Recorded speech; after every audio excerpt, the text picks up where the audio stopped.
পেইনের philosophy কম লাগছে। ওর philosophy মাঝে মাঝে মানে মাঝখান দিয়ে মনে হয়েছে যে আরে হয়তো ঠিকই কইতেছে, কিন্তু আবার মাঝখান দিয়ে মনে হয় যে না হইতেছে ঠিকই কিন্তু ওর রাস্তা ভুল। হ্যাঁ ওই যে ফিল, ও বলতেছে ফিল গরম, এক্সেপ্ট গরম। আমি এমন একটা পয়েন্টের মধ্যে মানে ওই সিরিজটা দেখছিলাম, ঠিক আছে, আমি খুবই কি বলবো মানে খুবই অ্যানালিসিস নাড়ু দেখতেছিলাম। তো আমি একটা জিনিস ভাবলাম, যখন পেইন ডায়লগটা দিছিল, আমি একটা জিনিস ভাবলাম যে এটা যদি আমি রিয়েল লাইফে অ্যাপ্লাই করি, এটা কিন্তু মেক্স মানে সেন্স বানায়। কিন্তু দেখ, আমি কেউ যদি আমার বাপরে মারে, আমি অবভিয়াসলি আমি তারে মারতে যাবো, এটা একদম স্বাভাবিক। আর আমি যদি ওর বাপরে মারি, যে আমার বাপরে মারছিল, তাহলে আমার বংশধর আবার ওরে মারতে যাবে, বা ওর বংশধর আবার আমারে মারতে আসবে। তো এইরকম এই সাইকেলটা তো এন্ড হবে না। এই সাইকেলটা এন্ড কখন হবে? যখন আমরা যে কোনো একজন, উভয় পার্টি যে কোনো একজন ফরগিভনেস বা ফরগিভ করতে পারবে, ক্ষমা করতে পারবে, অথবা যে পথটা এর নিচে একটা সাইডকে কমপ্লিটলি মিশে ভালো, ওই রিভেঞ্জের মধ্যে কেউ যেতে বাকি না।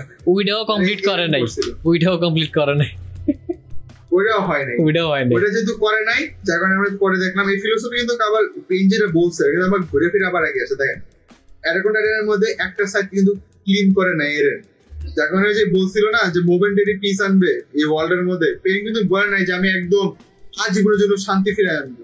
পেইন খালি বলছিল আমি যতদিন বেঁচে থাকবো অতদিন আমার আন্ডারে সব পিসফুল থাকবে। এর জন্য ওই সব কাইজু বলে ওটাকে, কাইজু কি বলে উল্টা পাল্টা বলতেছি, টেইলড বিস্ট ইজি হবে। তো এর জন্য সে টেইলড বিস্টকে কানেক্ট করতেছে যাতে সে আলটিমেট রুবেন বানাইতে পারে, সবাইকে ডরায় কন্ট্রোল করবে আর কি।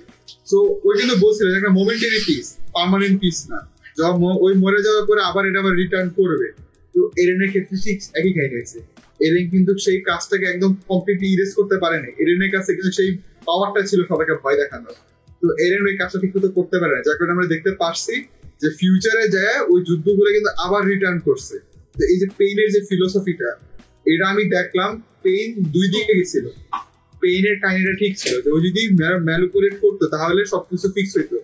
নারুটোতে ফরগিভনেস এর জন্য শেষমেশ কিন্তু পেইন কিন্তু নারুটোকে ফরগিভ করছে, ও কিন্তু ফরগিভনেস এর পার্টের মধ্যে গেছে, তাই না? পেইন না তো আমরা নাগাটো, এর কারণে মধ্যে আমরা পেইনের মানে নারুটোর মধ্যে শান্তি পাইনি করে, ফরগিভনেস করার পরে কি বোর্ডের মধ্যে শান্তি পাইতেছি আমরা? পাইতেছি না, কিন্তু ওই শান্তিটা কিন্তু নাই। বোর্ডও তো রিভার্স। আমি বলতেছি হ্যাঁ, এর জন্য বলতেছিলাম যে পেইনের যে ফিলোসফি আছে, পেইন একদম ঠিক। এর জন্য পেইন আমার one of my favourite villain, কারণ ও আমার মাথা ঘুরাই দিচ্ছে। আমি এখন একটা সলিউশন জানি না। পেইন যে ইস্যুগুলো বলছে না, পেইন যদি এই ইস্যুটা যদি সলিউশন কেউ আনতে পারে এই রিয়েল লাইফের মধ্যে, দুনিয়ার মধ্যে যুদ্ধ থাকবে না। আই বিলিভ দ্যাট, বাট এটা সলিউশন আজ পর্যন্ত নাই, এটা পসিবল না, এটা সলিউশন নাই। আর নারুটোর ভিলেনের ক্ষেত্রে আমার যেটা মনে হয় যে হিরোদের থেকে ভিলেনদের মধ্যে ফিলোসফি বেশি, একদম ওরা বেশি। এটা নারুটোতে, এটা তো শুধু নারুটোতে না, এটা সব মিডিয়াতেই না, অলমোস্ট সব মিডিয়াতে বলবে। নারুটোতে ভিলেনদের মনে হয়েছে যে না ওরা ভিলেন না, ওরা জাস্ট অ্যান্টি হিরো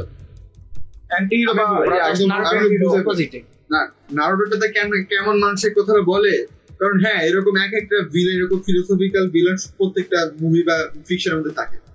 বাট একটা কথা হলো কোয়ান্টিটি দেখতে হবে। আমি ওয়ান পিসে করি, ওয়ান পিসের মধ্যে কি সব ভিলেন নাকি ফিলোসফিক? সব ভিলেন কিন্তু ফিলোসফিক না, হাতে গুণ একজন বাদ দিয়ে বাকি সবগুলো কিন্তু সেই একই, দুনিয়া ধ্বংস করে ফেলাবো, সব আমার আন্ডারে আসবো, একই বেসিক ভিলেনের কালাদারি। বাট নারুটোর মধ্যে প্রত্যেকটা ভিলেনের আলাদা আলাদা পার্সপেক্টিভ ছিল।